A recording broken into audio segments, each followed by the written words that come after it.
Prihodnost in priložnost Ptuja niso v centri, pač pa mesto Ptuj.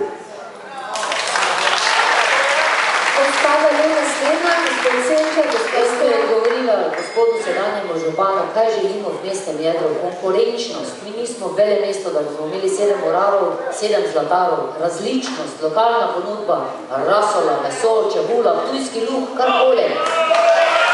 Še ena stvar bi samo dodala, kar se tiče dvorane v Holandiji.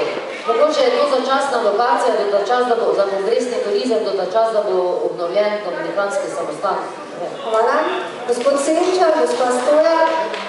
Jaz bi še sam to dodal, prijetna dvorana, ja, ampak želim, da bi se tam lahko predstavljali ne samo ena firma za gostinstvo, ne samo ena firma za hrano, ampak da bi se lahko tam predstavljali tudi domači ponudniki iz okolice. To pa pri nekaterih preditvah moti in tako so tudi govorili ljudje, ko smo se z njim pogovarjali glede turizma. Ja, hvala, gospod Stojar. Jaz se sprašujem, kaj se je zgodilo s poslovno cono Ptuja. Tam so nastali samo trgovski centri, ki nam nosijo minimalne plače, od katerih ptujske družine ne morejo živeti. Mi smo na redu mestnih občin po dodani vrednosti na zaposlenega naših gospodarskih družb.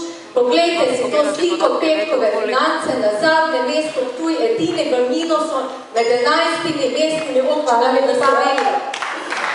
Gospod Čelan? Torej, tema, ki jo dodaje gospa Vlasta Stoja, ki je zdaj izven konteksta, o kateri govorimo, pa jim bom jaz pokazal druge tabele. Od leta 2008 do 2013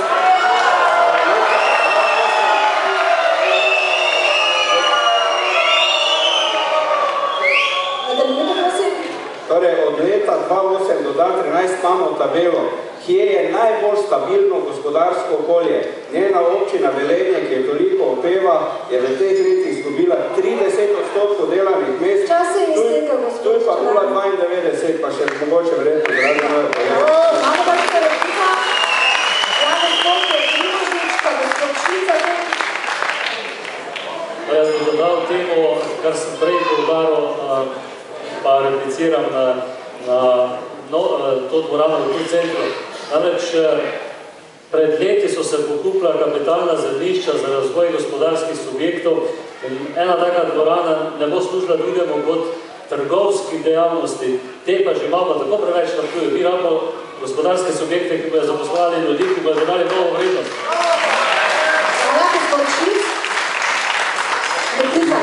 Kultura je vsekakor potrebna na Ptuju. Imamo sicer več lokacij, tako da igre, bi rekel, za občana je dovolj. Mogoče bi bila bolj primerna, da bi dali notri dejavnost, ki bo ljudem dala tudi možnost zaslužka. In če bi združili to oboje, pa bi rekli, vdomužno dajmo notri naš ptujski Oktoberfest, pa bomo imeli dela, kruha in igre. Tako, replik več ni. Ja, gospod Čegola, izvolite. Še enkrat govorjam, da je potrebno na tistem mestu spodbuditi gospodarstvo, okolje, ker le gospodarstvo prinaša nova delovna mesta z višjo plačo za občine in le tako se bodo mladi in mlade družine osnovali življenje tudi doma in se več ne bo odseljevali druga občina ali celo v tujini. Tako, izčrpali ste replike, sedaj bomo vprašanje naše publike tukaj na Ptujski tržnici, pa začnimo kar s prvim in začnimo pri vas, gospa Galun, tokrat. Kakšna je formula za ureditev Ptujske vedute z vpadnico čez Pešmost in s tem stavbe Koteksa? Poznate ta predel? Ne, žal bom rekla ne. Samo izgovoric, nič hudega. Se bomo posvetovali, gledajte, nihče se ni rodil vsevedni. In sama nekaj običajno, ker sodelujem in se povezujem, vprašam ljudi, ki vedo več od mene in to meni sram. In tudi v tem konkretnem primeru bom tako naredila. So ljudje, ki to vedo. In me bodo tudi učili. Hvala, gospod Koražija, vi poznate tam? Poznate. No, kakšna je po vašem formula za ureditev Ptujske vedute? Gledajte, definitivno imamo strokovnjake v mestu, ki se ukvarjajo s to zadevo, pa tudi zavod, oziroma zavode, in od njih pričakujem rešitve, da nam najprej ponudijo nam osebno, oziroma občanom, in se mi na podlagi tega potem skupno odločimo, kako in kaj naprej. Hvala. Gospod Šegola, isto vprašanje za vas. Poznam, v primeru, da bom izvoljen za župana, bom s tujsko, strokovno in laično javnostjo preko mestnega sveta določili načrtovano vsebino konteksta stavega in tako oblikovanje tujske redute in ureditev nje v celoti. Hvala, gospod Čelan. Torej, glede na to, da kolegi pravijo, kako bodo čuvali z denarjem, naj čuvajo, torej ne zapravljati denarja za nove zgodbe, natečajna rešitev, kako zadevo urediti z objektom Kota je narejena skupaj v sodelovanju z Zavodom za varstvo naravne in kulturne dediščine in torej uspeli smo dobiti prve tri natečajne rešitve in jih torej imamo, kako to zadevo urediti. Kar potrebujemo v tem trenutku so torej finančna sredstva, kako to izvesti, ostalo ostaja, da veste, ki še ni potrebno povedati. Kakšna je vaša formula za ureditev tujske redute v tem predelu Ptuja? Gospod Čelan je že povedal, da on rešitev že ima, 3 rešitve. No, se s tem ne bi strinjal, jaz bi te rešitve seveda najprej pogledal, sigurno bi vključil neko strokovno javnost, ki bi povedala še kaj. Prva poteza pa bi seveda bila ta, da bi ponos zaščitili toliko, da ne bi bil več nevaren za mimoidoče, ker se ponos streha se podira. Hvala, gospa Nasta Stojana, kakšna je vaša formula? Ptujska veduta je naša blagovna znamka, je naš prepoznavni znak, zagotovo noben poseg brez arhitekta, urbanista in stroke in seveda glasu Ptujčanov. Tisto, kar bi naredili na tem mestu, je potrebno karkoli je že v načrtu pogledati in čim prej sanirati, kajti stavba je nevarna za nas Ptujčane, za šolajoče, za otroke, ki vsak dan gredo mimo.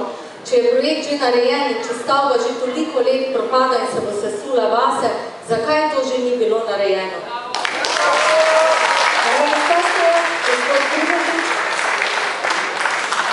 Jaz rečem, da gre za res tisti del mesta, ki je klavrna podoba, ki kvari turistični pogled na mestno veduto. Projekte nekoliko poznam, gotovo gre tu za gostinsko-turistične objekte, ki bodo služili ponudbi ob reki Dravi. Seveda pa desno od tega območja gotovo je potrebno zgraditi tudi parkirišče, ki bo služilo tudi obiskovalcem tega območja. Tako da rešitev, če je arhitektom zelo predstavljena, mislim, da ne bo težko uresničiti seveda z zagotovitvijo financ. Hvala, gospod Švic. Kakšna je vaša formula?